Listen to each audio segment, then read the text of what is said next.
असरार अफवाहें। पहाड़ों के दामन में छुपा हुआ गांव किन्यारा अपने खूबसूरत नज़ारों फजा की वजह से एक ज़माने में मशहूर था, मगर अब वहाँ एक अजीब सा सन्नाटा रहता है। शाम दरवाजे बंद हो जाते हैं, बच्चे माओं के दामन से चिपक जाते हैं और बुजुर्ग सिर्फ एक बात कहते हैं, धुंध आने से पहले घर पहुंच जाना, वरना वो आ जाएगी। ताहिर अली एक नौजवान सहाफ़ी था। वो सच्चाई की तलाश में रहता था। जब उसने किन्यारा के बारे में सुना तो नोटबुक और लालटीन लेकर वहां पहुंच गया। गांव के लोगों ने बात करने से गुरेज किया। कुछ ने नजरें चुरा ली, कुछ ने उसे पागल कहा।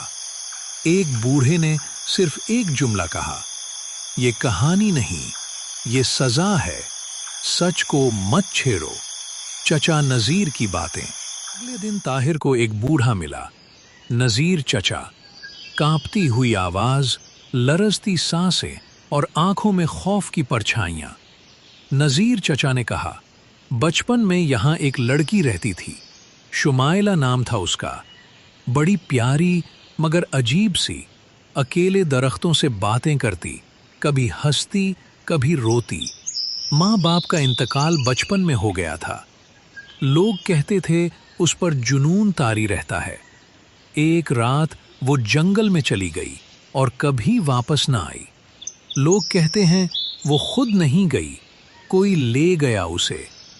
अब वो धुंध के साथ वापस आती है, खामोश मगर बुलावा देती है हर उसको जो उसकी हकीकत जानना चाहे।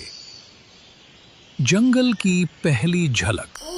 ताहिर ने कैमरा संभाला, लालटीन रोशन की और शाम को जंगल के किनारे पहुंच गया। सूरज गुरूब हो चुका था, दरख्तों के साए लंबे हो गए थे, धुंध जमीन पर रेंगने लगी थी। तब टीन की रोशनी मध्यम पड़ने लगी। तब किसी ने आहिस्ता से उसके कान में सरगोशी की, मत देख, मर जाएगा।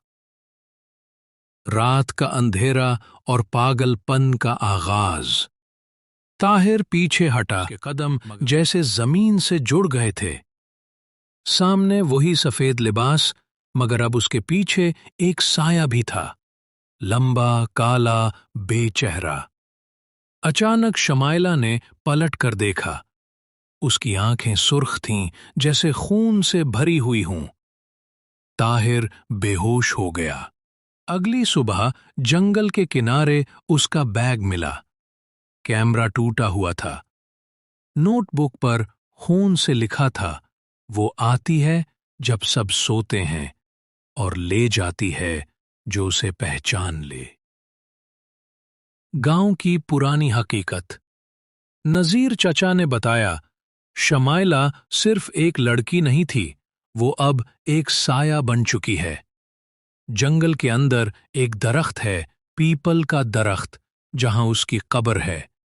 किसी ने नहीं देखी, मगर वो हर रात वहां आती है। जो भी उसके पास जाता है या तो पागल हो जाता है या फिर वापस ही नहीं आता। ताहिर पहला नहीं था, उससे पहले भी कई आए, मगर कोई लूट कर ना आया। शमाइला की हकीकत की खोज। ताहिर की गुमशुदगी के बाद एक नया शख्स आया, नाम था अदील। वो ताहिर का दोस्त और सहाफत का साथी था। ताहिर की नोटबुक पढ़ने के बाद वो जान चुका था कि ताहिर कुछ पा गया था, सच। अदील ने गांव में रहना शुरू किया। गांव के रास्ते, दरख्तों के निशानात और पुराने कब्रिस्तानों की फहरिस्त निकाली। उसने शमाइला के स्कूल का पुराना रजिस्टर ढूंढा। शमाइला की तस्वीर मिली, सादा सी, मुस्कुराती हुई। रात का दोबारा सामना।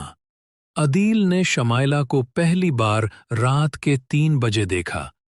वो पानी की छींटों में नजर आई, जैसे तालाब से निकलकर धुंध में तहलील हो रही हो। उसने लालटीन उठाई, आवाज दी, शमाइला, मुझे तुमसे बात करनी है, मैं तुम्हें समझना चाहता हूं।